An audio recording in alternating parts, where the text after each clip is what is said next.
የስልክ አገልግሎት በአንዳንድ አካባቢዎች ሙሉ በሙሉ ተቋርጧል። የዳታ አገልግሎትን ጨምሮ ከዚህ ጋር በተያያዘ ልዩ ዘመቻ ወይም ደግሞ ልዩ ኦፕሬሽን የሚሉ እቅዶች መኖራቸውን የሚገልጹ የግንባር መረጃዎችን ጨምሮ የተለያዩ ዝርዝር መረጃዎችን በሰዓት ወደ እናንተ የማደርስ ይሆናል። በሸዋ ቆላማ አካባቢዎች በአብዛኞቹ ቦታዎች ላይ የስልክ አገልግሎትና የዳታ አገልግሎት መቋረጡን የሚገልጹ መረጃዎች አሉ። ከዚህ ጋር በተያያዘ እንደዚሁ በአጣዬ ቀጠና ለሰባት ዙር ያጣየ ከተማን ያቃጠሉ የአካባቢው የብሔረሰብ ዞን ሚሊሻዎች እንግዲህ አሁን አንዳንዶቹ ሸኔ ነበሩ፣ አሁን ሚሊሻ ሆነዋል። እነዚህ ታጣቂዎች እንደዚሁ ጥቃት ከፍተዋል የሚሉ መረጃዎችን ጨምሮ በተለያዩ አካባቢዎች ያሉ ዝርዝር የግንባር መረጃዎችን በሰዓት ወደ እናንተ የማደርስ ይሆናል። የስልክ አገልግሎት ከአንኮበር ቆላማ አካባቢዎች የምንጃር አካባቢዎችን ጨምሮ የይፋት ቆላማ ቀጠናዎችን፣ የመንዝ ቆላማ አካባቢዎችን፣ የመራቤቴ ቀጠናዎችን ይዞ ከወረዳ ከተሞች ውጭ እስከ ደራ እንዲሁም ደግሞ እስከ ሸዋ ወረጃ አርሶ ወደ ፍቼ ቀጠናዎችም የስልክ አገልግሎት ሙሉ በሙሉ በደራና በአካባቢ በሚገኙ ቆላማና ገጠር ቦታዎች መቋረጡን የሚገልጹ መረጃዎች አሉ። ከዚህ ጋር በተያያዘ በዚህ ቀጠና እንግዲህ በቅርብ በሸዋ ቀጠና ያሉትን እናጸዳለን በሚል እንደዚሁ የኮማንዶ የእግረኛና የመካናይዝድ ስምሪት መደረጉን የሚገልጹ መረጃዎችም ጭምር ናቸው እየወጡ ያሉት። የአማራ ክልል ሰሜን ሸዋና የኦሮሚያ ክልል ሰሜን ሸዋ አዋሳኝ አካባቢዎችን ክላስተር ያደረገ የጋራ ዘመቻ ይደረጋል የሚለውን መረጃ ጨምሮ የተለያዩ መረጃዎችን በሰዓት ወደ እናንተ የማደርስ ይሆናል። እየተከታተላችሁ አብራችሁ እንድትቆዩ ነው በአክብሮት የምጋብዛችሁ። በምዕራብ ወሎ እንደዚሁ ወግድና አካባቢው እንደዚሁ ልዩ ኦፕሬሽን በሚል የተደረገውን ዘመቻ በወልዲያ ዙሪያ በሰሜን ወሎ ወደ ተለያዩ የአማራ ክልል አካባቢዎች ያሉ ዝርዝር የግንባር መረጃዎችን በሰዓት ወደ እናንተ የማደርስ ይሆናል። እየተከታተላችሁ አብራችሁን ቆዩ። ከዛ ባሻገር እንግዲህ ከግንባር መረጃዎች ባሻገር ደግሞ የፋኖ የአንድነትና የሰራዊት ግንባታን በተመለከተ የወጡ ያሉ መረጃዎች እንዲሁም ደግሞ ትላንትና ረጅም ሰዓት የፈጀ ማብራሪያና መርሃ ግብር ፕሮግራም ተከናውኗል። ይህንን ጨምሮ እንደዚሁ የተለያዩ አስተያየቶችም እየተሰሙ ነው የሚገኘው። በዚህ ላይም እንደዚሁ አስተያየት ጨምራለሁ። ሌሎች መረጃዎችንም ይዣለሁ። በርከት ያሉ የግንባር መረጃዎች አሉ። እየተከታተላችሁ አብራችሁ እንድትቆዩ ነው በአክብሮት የምጋብዛችሁ። ከዚህ ባሻገር እንደዚሁ ህወሓትን በተመለከቱ እንደዚሁ የሁለቱ የትግራይ ኃይሎች ሰሞኑን ያደረጉትን ውጊያ ተከትሎ በምርኮኞችን በተመለከተ ህወሓት ከቲፒኤፍ የማረካቸውን ምርኮኞች አያያዝ ሁኔታ በተመለከተ አንዳንድ መረጃዎች ወጥተዋል። እሱንም አደርሳችኋለሁ። በአንጻሩ የትግራይ የሰላም ኃይል የሚባለው የማረካቸውን የህወሓት ታጣቂዎች ደግሞ በተለየ መንገድ ይዟል። እነዚህን መረጃዎች ጨምሮ የተለያዩ ዝርዝር የግንባር መረጃዎችን በዚህ ሰዓት የምትሰሙ ይሆናል። እስከ መጨረሻው አብራችሁ እንድትቆዩ ነው በአክብሮት የምጋብዛችሁ። እንደዚሁ ደግሞ የአማራ ፋኖ ብሔራዊ ንቅናቄ ሰብሳቢ ዘመነ ካሴ እንደዚሁ ከአንድ ፎቶግራፍና መልእክት ጋር ታይቷል። ከዚህ ጋር በተያያዘም እንደዚሁ የወጡ መረጃዎችን እንደዚሁ አደርሳለሁ። በብልጽግና በኩል እንደዚሁ በዚህ በኩል የተባለ ያለው አስተያየትን ጨምሮ በርካታ ማህበራዊ ሚዲያዎች ላይ የተለያዩ አስተያየቶች ሲተላለፉ ነበር። ከዚህ ጋር ያሉትን ጨምሮ መረጃዎችን በዚህ ሰዓት ወደ እናንተ አደርሳለሁ። በርከት ያሉ ሀሳብ አስተያየቶችን ልካችሁልኛል። በትላንትናው ዕለት የፋኖ አንድነት በተመለከተ የቴክኒክ ኮሚቴው በፋኖ ጌታስራደና ፋኖ አስረስ ማረ በቴክኒክ ኮሚቴው እንዲሁም ደግሞ ከፋኖ አዛዦች መካከል እንደዚሁ መከታው ማሞ ተገኝተው የሰጡትን ማብራሪያ ጨምሮ በቴክኒክ ኮሚቴዎቹ እና በአስተባባሪ ሽማግሌዎቹ መካከል የነበረውን አጠቃላይ ሂደት የሚያሳይ ገለጻ ለ4 ሰዓታት እንደዚሁ ተደርጓል በቀጥታ ስርጭት። ይህንን በተመለከተ ብዙ ሚዲያዎች ከ14 በላይ ማህበራዊ ሚዲያዎች የዩቲዩብ ቻናሎች በቀጥታ ፕሮግራሙ ሲያስተላልፉ እንግዲህ በዚህ በኢትዮ ፎከስም ፕሮግራሙ ተላልፎ ነበረ። ብዙዎቻችሁ ተከታትላችኋል በቀጥታ። ከዚህ ላይ እንግዲህ ብዙ አስተያየቶችንም እንደዚሁ እዛው ላይ ለመመልከት ተችሏል። ብዙ ሰዎች የፋኖ አንድነት ምስረታ ሂደትን በተመለከተ አስተባባሪ ኮሚቴዎችና የቴክኒክ ኮሚቴዎቹ በሰጡት አስተያየት ላይ እንደዚሁ ፋኖ ወደ አንድ መምጣቱ የተሰማቸውን ደስታዎች ሲገልጹ ተስተውለዋል። የፋኖን አንድነት ጥምረት በተመለከተ ብዙ ሰዎች ደስታቸውን ገልጸዋል። በተለይ ጌታስራደና አስረስ ማረን በጋራ ሆነው ማቅረባቸውና ጥያቄዎቹን የሰጡበትን ምላሽ በተመለከተ አድናቆቶችንም ሲገልጹ ነበረ። በዚህ በኩል በተለይ በማህበራዊ ሚዲያ ንግግሮቻቸው እየተቆረጡ እየተሰራጩ እንደዚሁ ማህበራዊ ሚዲያ ላይ በብዛት ሲሰራጩ ነበር የጌታና የአስረስን ንግግሮች። በዚህ እንግዲህ አድናቆቶችም አስተያየቶችም ንግግሮችም ሲቸሯቸው አምሽተዋል። እንግዲህ በዚህ በኩል በተለይ ጌታ ላይ ከዚህ በፊት የተለያየ ነቀፌታዎችን ያቀርቡ የነበሩ ጋዜጠኞችም እንዲሁም ደግሞ ፖለቲከኞችም ማህበራዊ ሚዲያ ተሳታፊዎችም እንደዚሁ በጸጸት በሚመስል መንገድ እንደዚሁ እንግዲህ በሱ የምስጋና እንዲሁም ደግሞ በክህሎት በጥያቄ ምለሳ በፖለቲካ አረዳድ የተለያዩ አስተያየቶችን አድናቆቶችን ሲሰጡ ነበረ። እንግዲህ ይሄ አይነት አስተያየት ጥሩ ነው። ከበፊትም ጀምሮ በግራም በቀኝም ያሉ ፋኖችን ማዋከቡና ስም እየጠሩ መፈረጁ ኋላ ለመናገር ያስቸግራል የሚል እንግዲህ ከሁለት ዓመት በፊት ጀምሮ የነበረ አቋም እንደምታውቁት ነው። ፋኖ ሄዶ አንድ መሆኑ አይቀርም፣ ሌሎች ሰዎች ትዝብት ውስጥ ይወድቃሉ የሚለውን እንግዲህ ትናንትና አንዳንዶቹ ተደብቆ የቆየ ብቃት ያለው የሚለውን ጨምሮ የተለያዩ አስተያየቶች ሲሰጡ ታይቷል። ለማንኛውም ይሄ አይደለም ጉዳዩ። ለአስረስ ምስጋና ወይም ደግሞ ለጌታ ምስጋና ወይም ደግሞ ትችት ማቅረቡ ሳይሆን እነዚህ እንግዲህ በፋኖ በፖለቲካ አረዳድ ውስጥ የተለያየ ግንዛቤ ያላቸው የፋኖ መሪዎች በአንድነት መጥተው መታየታቸው ነው የትግሉ ስኬት ወይም ደግሞ የትግሉ ዋና መንገድ ይሄ ነው። አሁን ድርጅት ተመስርቷል ብለዋል። እንግዲህ ሁለቱም አጽንኦት ሰጥተው ድርጅት ተመስርቷል ብለዋል። መከታው ማሞም በህዝባችን ላይ ሲደርስ የነበረውን ግፍና ሰቆቃ ለማስቆም የሚያስችል ድርጅት መስርተናል፣ ይህን አሸንፈን ወጥተናል ብሏል። በተለይ እንግዲህ ወደፊት በደንብ በድርጅቱ ውስጥም የሚታይ ይሆናል። እኔ በተደጋጋሚ ያው የጌታንም አስረስንም የፖለቲካ አረዳዳቸውን በቅርበት አውቀዋለሁ። እነሱ በአንድ ላይ ሆነው በአንድ ድርጅት ውስጥ መታቀፋቸው እንግዲህ በተለይ የአመራር የፖለቲካ እይታዎችን ብያኔዎችን በመስጠት በኩል የሚኖሩ ክፍተቶችን ለመስጠት ከፍተኛ ሚና ይኖራቸዋል። እንግዲህ ይህንን በተመለከተ ብዙዎቻችሁ ማስተያየት ሰጥታችኋል። ፕሮግራሙን ያመለጣችሁ ካላችሁ ደግማችሁ ልትከታተሉ ትችላላችሁ። ማብራሪያዎችን ሰጥተዋል። እንግዲህ ዋናው ነገር ድርጅት መቆሙ ነው ብለዋል። ዋናው ነገር ድርጅት መቆሙ ነው።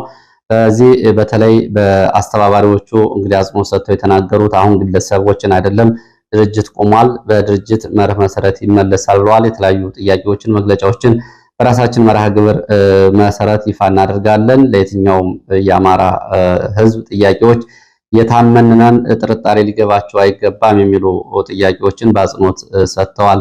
ስለዚህ ድርጅት ቀይ መስመር ተብሎ በተቀመጡ ጉዳዮች ላይ እየተነሱ በእያንዳንዱ ነጥብ ላይ አስተያየት መስጠትም የድርጅቱ የራሱ ስራ ሳይሆን ከራሱ ዕቅድ አንጻር የሚሰጣቸው የህዝብ ስራዎች ይኖራሉ የሚሉ ረጅም ሰዓት የፈጁ ጥያቄዎችም ቀርበውላቸዋል። ማብራሪያዎችም ሰጥተዋል። ይህንን ልትከታተሉ ትችላላችሁ። እንግዲህ ወደ አንድነት ከመጣ በኋላ ፋኖ ለመጀመሪያ ጊዜ ለህዝብ በቀጥታ የተላለፈ ፕሮግራም ነው። ሁሉም ተከታትሎታል ማለት ነው። እንግዲህ ከዚህ አንጻር የሰራዊት ውህደታቸውን በተለይ ሸዋና ጎንደር ላይ ገና እየሰሩ መሆናቸውን በተለያዩ አካባቢዎች ከእዝ እስከ ሻለቃ ድረስ ያለ የሰራዊት ውህደትም እየተሰራ ሲሆን በውጭም በውስጥም ያለውን የትግሉን ደጋፊ እንደዚሁ እንደሚናውን ያክልና ኃላፊነቱን ለመስጠት እንደዚሁ የቅዶች ፕሮግራሞች፣ ፕሮቶኮሎች የተዘጋጁ መሆናቸውንም እንደዚሁ ገልጸዋል። ምላሽ ሲሰጡ ልትከታተሉ ትችላላችሁ። ያው ረዝም ለአራት ሰዓታት የቆየ ማብራሪያ ነው። በዚህ በኩል እንግዲህ ሽማግሌዎቹም ይህንን አንድነት ለማምጣት በመሃል ሚና ሲጫወቱ የነበሩትም እንደዚሁ ማብራሪያዎችን ሰጥተዋል። ፊት ለፊት ፋኖቹን ተቀራርበው እንዲናገሩና ሁለት ድርጅት እንዲከስምና አሁን አንድ ድርጅት እንዲሆን የሄዱበትን ውጣ ውረድም ለ7 ወራት ለ8 ወራት የነበረውን አጠቃላይ ሂደት በተመለከተ እንደዚሁ ማብራሪያዎችን ሰጥተዋል። ይሄ ነው እንግዲህ ትላንትና ከነበሩ የፋኖ ክስተቶች አንጻር አንዱ የነበረው። ከዚህ ጋር በተያያዘ እንደዚሁ ፋኖ ዘመነ ካሴም የንቅናቄው ሊቀመንበር ከበርካታ ጊዜያት በኋላ እንደገና በፎቶግራፍ ታይቷል። ከጥቋቁር ታጣቂዎች ጋር መታየቱን ተከትሎ ሱዳን ውስጥ ነው የሚለውን የብልጽግና ገጾችን ጨምሮ በሌላ በኩል ደግሞ በቤንሻንጉል ጉሙዝ ሌሎች ታጋዮች ጋር ህብረትና አንድነት ለመፍጠር እንቅስቃሴ ነው የሚሉ መረጃዎች ወጥተዋል። ዛሬ ረፋድ ከወጡ መረጃዎች መካከል በተመለከተ ፋኖ ዘመነ ካሴ ከቤንሻንጉል ታጣቂዎች ጋር በመነጋገር ለበርካታ ዓመታት ታግተው የነበሩ ሴቶችን በማስለቀቅ ወደ ቤተሰቦቻቸው እንዲሄዱ ማስደረግ መቻሉን ይሄ እንግዲህ በንግግር ከታጣቂው ጋር በጋራ ለመስራት ከተደረጉ ንግግሮችና ከታዩ ውጤቶች መካከል አንዱ እንደሆነና እንደዚሁም ደግሞ ወደፊትም ከሌሎች ኃይሎች ጋር የሚደረጉ የአጋርነት ማሳያዎች ተደርጎ ይወሰዳል ተብሏል። ይሄ እንግዲህ ዛሬ ከወጡ መረጃዎች መካከል ነው። ከአማራ ፋኖ ብሔራዊ ንቅናቄ አመራሮች ማብራሪያዎችና ክስተቶች አንጻር ወደ ሌሎች መረጃዎች እሄዳለሁ። ወደ ሌሎች መረጃዎች ሲሄድ በግንባር መረጃዎች ከመሄዴ በፊት በዛሬው ዕለት የኢትዮጵያ ቴሌቪዥን የኢትዮጵያ ብሮድካስቲንግ ኮርፖሬሽን ተብሎ አጠቃላይ እንግዲህ ቴሌቪዥኖቹንም ጋዜጦቹንም ኤፍኤሞቹንም ሬዲዮኖቹንም በአንድ ላይ ሲይዝ የኮርፖሬሽኑ እንግዲህ የቦርድ ሰብሳቢዎች ተሹመውለታል።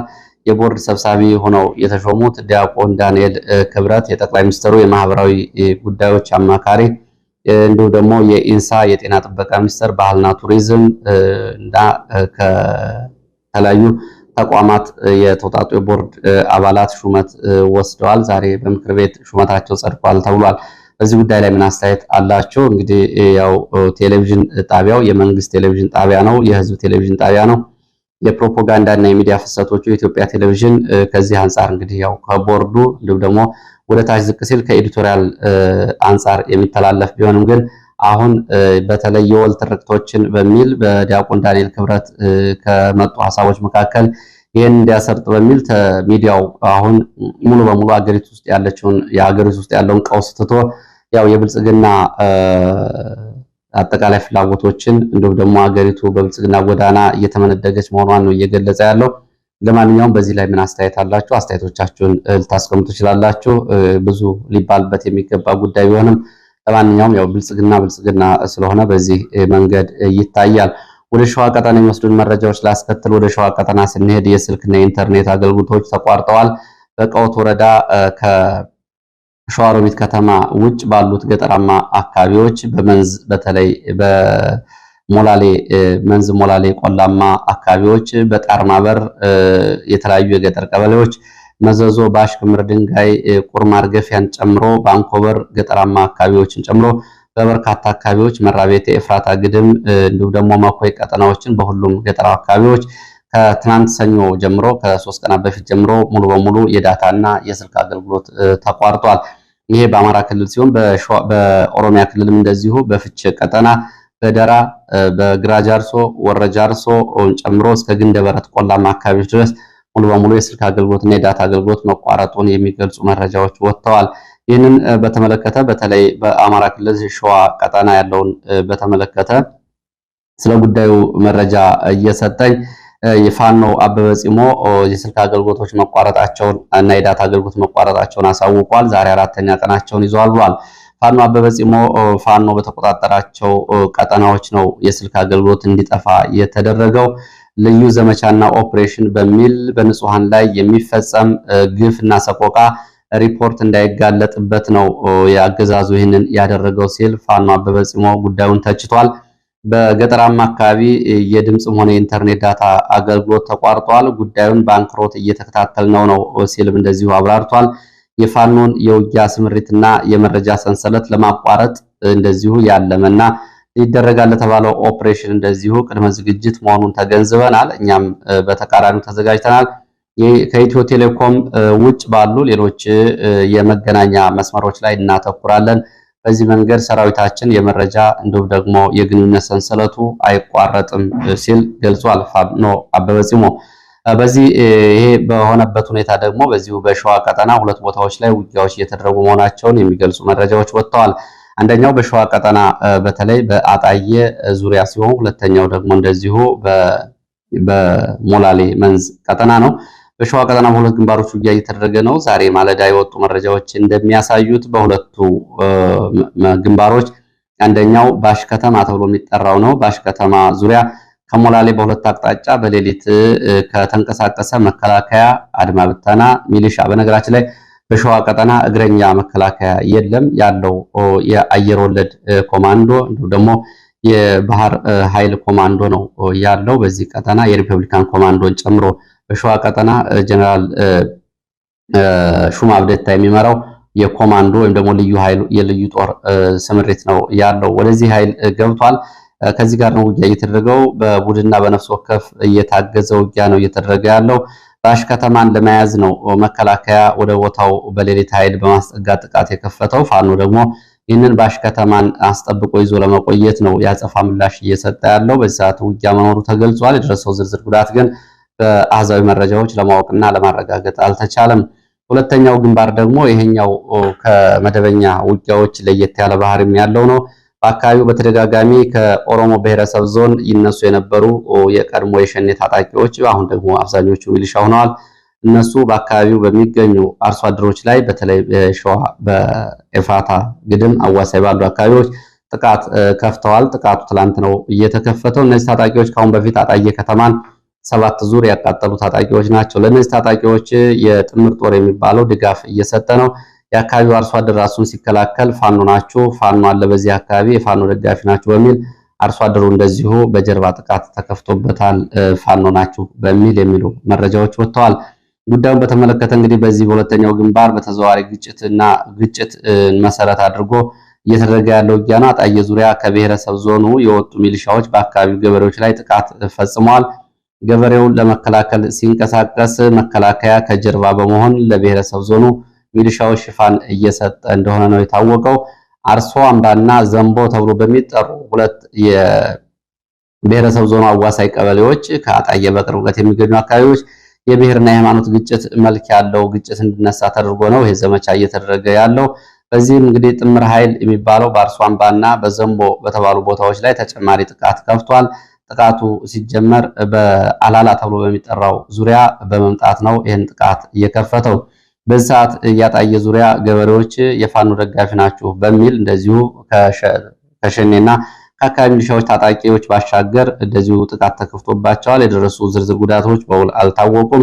ይህንን በተመለከተ እንግዲህ የመረጃ ምንጭ ሲናገሩ የአካባቢው ብልጽግና ባለስልጣናት ጉዳዩን ተረድተው መፍትሄ እንዲሰጡ ተነግሯቸዋል። አርሶ አደሮቹ ፊት ለፊትና በጀርባ እየተወጉ ያሉት ከአሁን በፊት ከዚህ የቀጠለ ነው ብለዋል። እንግዲህ ያው ምንም እንኳ የሚሊሻ የብልጽግና ሰዎች በዚህ ጉዳይ ላይ ያላቸው አስተያየት ተመሳሳይና ሴራውን የመረዳት ፍላጎትም ሆነ ተልኳቸው ባይሆንም ይህንን ነግረናል ነው ያሉት አንድ ያጣየ አካባቢ የመረጃ ምንጭ። ወደ ሌሎች መረጃዎች ስቀጥል ወደ ምስራቅ ጎጃም ሞጣ ቀጠና የሚወስዱ መረጃዎች አስከትላለሁ። ምስራቅ ጎጃም ሞጣ ቀጠና ሁለት ጁነሴ በሁለት ቦታዎች ለአሰሳና ቅኝት በተንቀሳቀሰ የሚሊሻ ኃይልና የመከላከያ ድንገተኛ የደፈጣ ጥቃቶች ተፈጽመዋል። አንደኛው አርብ ገበያ ተብላ የምትጠራ ቦታ ሲሆን በዚህ ጥቃት ለአካባቢው ለቅኝት የወጣ ሚሊሻ ኃይል ለዚሁ ጥቃት መከፈቱ ተከትሎ ቦታውን ለቆ ወጥቷል። ደርሰው ጉዳት አልታወቀም። ሁለተኛው እንደዚሁ ከግንደወይን ወደ ጭርማ ተብላ ወደምትጠራ ቦታ እንቅስቃሴ ላይ የነበረ የሚሊሻና የአድማ ብተና ኃይል ላይ ድንገተኛ የደፈጣ ጥቃት ተፈጽሟል። የደረሰው ዝርዝር ጉዳት ግን በውል አልታወቀም። ሌላው ሰሞኑን እንደዚሁ ከወልዲያም ከሐራም ከኮምቦልቻም ከደሴም እና ከሬማ አካባቢ ተጨማሪ ኃይል ሲገባበት የነበረው ምዕራብ ወሎ አካባቢ ያሉ ቀጠናዎች ነው። በምዕራብ ወሎ የመካናይዝድ እና የኮማንዶ ኃይል ጭምር ከሸዋ መሻገር እንዲገባ ከተደረገ በኋላ በወግዲ ቀጠና እንደዚሁ የቀጠለ ዘመቻ አለ። ወግዲ እስከ ደራ ወንዝ ድረስ በሸለቋም አካባቢ የተደረጉ ልዩ ዘመቻ በሚል ፋኖን ለመጨረሻ ጊዜ ለመበተን በሚል ዘመቻ ተደርጎ ነበር። ፋኖ በዚህ ቀጠና ከኩታ ገጠም ቦታዎች በዋና ወታደራዊ አዛዦች የተመራ ዘመቻን እንደዚሁ እንዲከሽፍ ማድረጉን ነው ፋኖ የገለጸው። ያጸፋ ምላሽ በመስጠት ዘመቻው እንዲከሽፍ ተደርጓል። ጎረንጂ ምድረ ገበያ እስከ አባይ ሸለቆና ደራ ወንዝ ድረስ ባሉት አካባቢዎች አዋሳኝ አካባቢ ሸዋ ድረስ ማለት ነው። በዚህ ቀጠናዎች በአየር ወለድ በእግረኛ መካናይዝድ የታገዘ ውጊያ ተደርጓል። ምዕራብ ወሎን እናጸዳለን በሚለው በዚህ ዘመቻ ቁጥራቸው በውል ያልታወቁ ሰዎች ታፍነው ተወስደዋል። የፋኖ ደጋፊ ናቸው በሚል ከዛ ውጭ በመከላከያ እንዲሁም ደግሞ በሚሊሻና በአድማ ብተና እንዲሁም ደግሞ በቁጥር ላይ እንጂ በፋኖ ላይ ምንድነው በነበሩ ውጊያዎች ጉዳት መድረሱን ነው መረጃዎች የገለጹት። በዋናነት ውጊያ የተደረገባቸው አካባቢዎች ጎረንጂ፣ ሸመኔ፣ ሶኮሩ፣ ምድረ ገበያ ተብሎ የሚጠሩትን ጨምሮ እስከ ወግዲ ከተማ ድረስ ውጊያዎች እንደነበሩ መረጃዎች ገልጸዋል። ወልዳያ ዙሪያ የሚወስደን መረጃ ላስከትል። ወልዳያ ዙሪያ በጉባ ላፍቶ ወረዳ ፋኖ በሌለበት ፋኖን በሌሊት ከበባ ውስጥ ለማስገባት የተንቀሳቀሰ የልዩ ዘመቻ ኃይል ጋር ለሰዓታት የቆየ ውጊያ መደረጉ ነው የታወቀው።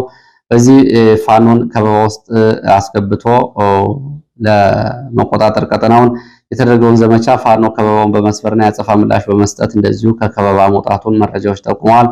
ከወልዲያ ከተማ ወደ ጀርሳ ተብሎ የሚጠራው ጉባ ላፍቶ ወረዳ በሌሊት የተንቀሳቀሰ ኃይል ጋር ነው ውጊያ የተደረገው። በውጊያው እንግዲህ ቀድሞ መረጃ የደረሳቸው ፋኖች ያጸፋ ምላሽ በመስጠት ከበባ ሰብረው መውጣታቸው ተገልጿል። ከሌሊቱ 10 ሰዓት እስከ ማለዳ 1 ሰዓት ድረስ የተደረገው ውጊያ ነው። ያጸፋ ምላሽም ሆነ በነበረው የታቀደ ጥቃት የደረሰው ጉዳት በሁለቱም በኩል በዝርዝር አልታወቀም። እንግዲህ ፋኖዎች ግን ከበባውን ሰብረው መውጣታቸውን መረጃዎቹ ገልጸዋል።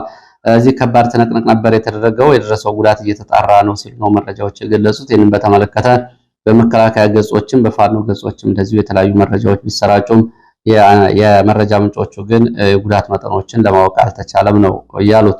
ምዕራብ ወሎ ቀጠናዎች መቅደላ፣ ተንታ፣ ወግዲ፣ ከለላ፣ አማራ ሳይንትን ጨምሮ መካናይዝድ እና አየር ወለድ ኮማንዶ እግረኛ ተጨማሪ ስምሪት መውሰዱን የሚገልጹ መረጃዎች ወጥተዋል። ከደሴ ከመራቤቴ ተጨማሪ ኃይል እንዲገባ እየተደረገ መሆኑ ነው የተገለጸው።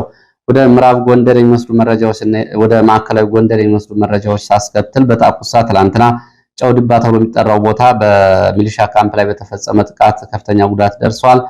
ካምፑን ለቀው ሚሊሻዎች ሂደዋል። ውጊያው እንግዲህ ከጨው ድባ ወደ ጫንድባ አካባቢዎች ተመሳሳይ ናቸው። የጣቁሳና የጭልጋ ወረዳ አዋሳኝ አካባቢዎች ተስፋፍቶ እስከ 7 ሰዓት ድረስ ተኩስ እንደነበር ለማወቅ ተችሏል። የደረሰው ጉዳት ግን በዝርዝር አልታወቀም።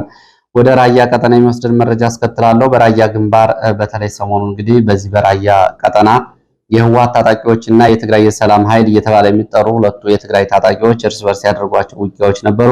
በዚህ ላይ የአፋር ኃይሎች በታዛቢነት፣ መከላከያ በከባድ መሳሪያ ሽፋን ሰጭነት ውጊያ ተደርጓል። የቲፒኤፍ ኃይል ወሳኝ የሚባለውን የቢሶበር ይሄ ቦታ እንግዲህ እንደ ወታደራዊ ጠቀሜታው ሲገለጽ የራያ አዘቦን፣ ራያ አለማጣ ወረዳዎችን፣ የራያ ቆቦ ቀጠናዎችን፣ የራያ ጨርጨር እንዲሁም ደግሞ የአፋር አካባቢዎችን የሚያስተሳስር በዋናነት የትግራይን የአፋርንና የአማራ ክልልን አዋሳኝ አካባቢዎች የሚያገናኝ ወሳኝ ቦታ ነው። ይህን ለመቆጣጠር የተደረገውን ዘመቻ ተከትሎ ከበባ ውስጥ ከነበሩ የትግራይ የሰላም ኃይል ታጣቂዎች መካከል የተወሰኑት በህወሓት እጅ ወድቀዋል። ይሄ በተለይ ምርኮኞቹን ህወሓት በእጁ የገቡ የትግራይ ሰላም ኃይል ምርኮኞችን በአደባባይ በተሽከርካሪ እጃቸውን አስሮ እያዞረ እጅና እግራቸውን አስሮ ማሰቃየት እየፈጸመባቸው እንደሆነ ነው መረጃዎቹ የገለጹት። ጨርጨርና መሆኒ ከተማ ላይ እያዞሩ ህፃናት እንዲደበድቧቸው፣ ሰዎች ምራቃቸውን እንዲተፉባቸው እያደረጉ እና ከሃዲ በሚል በተለያየ መንገድ የምርኮኞቹን እያሰቃዩ ነው። በአንጻሩ በትግራይ የሰላም ኃይል እጅ የገቡ የህወሓት ታጣቂዎች በፍላጎታቸው ሆነ ተማርከው በጥሩ ሁኔታ ላይ ይገኛሉ ነው የተባሉት። በአፋር ያሉ ከተማ ወሳኝ ገዥ መሬቱን እንግዲህ ቢሶበርን ለመቆጣጠር የተደረገው የትግራይ ሰላም ኃይልና የህወሓት ጦርነት አሁን የትግራይ ሰላም ኃይል የሚባለው ኃይል ወደኋላ አፈግፍጓል። የህወሓትም ምርኮኞችን ከመማረክ ባለፈ መሬቱና አካባቢውንም እንደተቆጣጠረና ተጨማሪ ኃይል ወደ አካባቢ ያስጠጋ እንደሆነ ነው መረጃዎቹ እየገለጹት። ወደ መቀሌ የሚወስድን መረጃ ስናስከትል በመቀሌ የፕሪቶሪያ የሰላም ስምምነት አፈጻጸም የሚከታተለው የቴክኒክ ኮሚቴ መቀሌ ከተማ ትላንትና መግባቱ ታውቋል። ቡድኑ ሰሞኑን በህወሓት በሁለት ግንባር ወረራ መፈጸሙ እንደዚሁ ደግሞ የተለያዩ አካባቢ ሚሊሻዎች ያጸፋ ምላሽ እንዲሁ ደግሞ የመከላከያ በእግረኛና በአየር ኃይል ምላሽ መስጠቱና የመቀሌ አካባቢ የተፈጠረው ቀውስና እስከ አየር በረራ መቋረጥ ድረስ የነበረው ሁኔታ ይታወቃል። ከፕሪቶሪያ የሰላም ስምምነት በኋላ በመሃል ትግራይ የድሮን ጥቃቶች ተፈጸሙበት ክስተት ነበር። ይህንን ተከትሎ ነው እንግዲህ የቴክኒክ ኮሚቴው መቀሌ የገባው። የቡድኑ አባላት ከትግራይ ጊዜያዊ አስተዳደር ጋር ስለመነጋገራቸው በመቀሌና በትግራይ እንደዚሁ በተለያዩ አካባቢዎች አሰሳና ስምሪቶችን ያደርጋሉ ተብሏል። ይሄ ኮሚቴ እንግዲህ የዳሳ ቅኝቱን ይዞ ተመልሶ ለአፍሪካ ህብረት እያቀርባል ነው የተባለው። ወደ ሌሎች መረጃዎች ስቀጥል ወደ አፍሪካ ቀንድ የሚወስዱ መረጃዎችን አስከትላለሁ።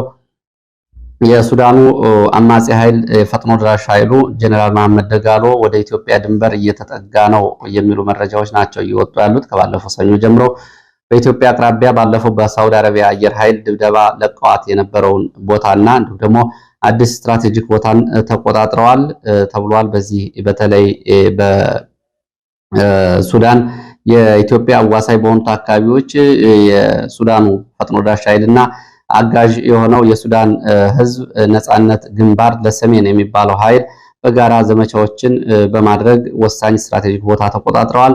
አሁን በብሉ ናይል ግዛት ውጊያ እየተደረገ ነው። በዚህ ግዛት እንግዲህ ከምዕራብ ቀጠናዎች የደጋሎ ጦር ወደ ምስራቅ ቀጠናዎች ወደ ብሉ ናይል ግዛት በመምጣት ይህንን ወሳኝ ቦታ ሲቆጣጠር ዳይም መንሱር ተብላ የምትጠራውን ወሳኝ ስትራቴጂክ ቦታ ተቆጣጥረዋል። ይህች ቦታ ወደ ኢትዮጵያና ወደ ደቡብ ሱዳን መውጫ መግቢያ መስመሮች ላይ የምትገኝ ቦታ ነች። እንግዲህ የሱዳን ጦር ደግሞ ይህንን ዘመቻ በተመለከተ ኢትዮጵያን ለዚህ ተጠያቂ አድርጓል። ለፈጥኖ ደራሽ ኃይሉ እና የአረብ ኤሚሬትስ ድሮኖች መንደርደሪያ በኢትዮጵያ ውስጥ ሆኖ በቀጠናው ለወታደራዊ ፍሰት አካባቢው ክፍት መደረጉን ተከትሎ ነው ይሄ ጉዳት እየደረሰብን እያለ ነው የሱዳን ጦር የሚገኘው።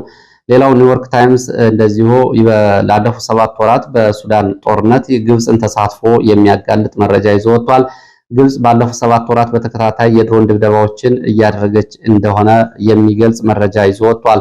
በግብፅ ውስጥ ከሚገኝ የምዕራብ ግብፅ አካባቢ የእርሻ መሬት ላይ የሚነሱ ድሮኖች ናቸው በዳርፉርና በኮርዶፋን ግዛት የአርኤስኤፍን ኃይሎች ሲደበድቡ የነበሩት ብሏል ኒውዮርክ ታይምስ። እንግዲህ ግብፅን ፊት ለፊት ሽማግሌ በጀርባ ግን በድሮን ጭምር እየሳተፈች ያለች መሆኗን ሲያጋለጥ 4 የግብፅ ድሮኖች እንደዚሁ ለአርኤስኤፍ ድጋፍ በምታደርገው የዩናይትድ አረብ ኤሚሬትስ አማካይነት ተመተው 4 ድሮኖች ወድቀዋል። የቱርክ ስሪት የሆኑ ድሮኖች መውደቃቸውን እንደዚሁ ዘገባው ጨምሮ ይዞ ወጥቷል።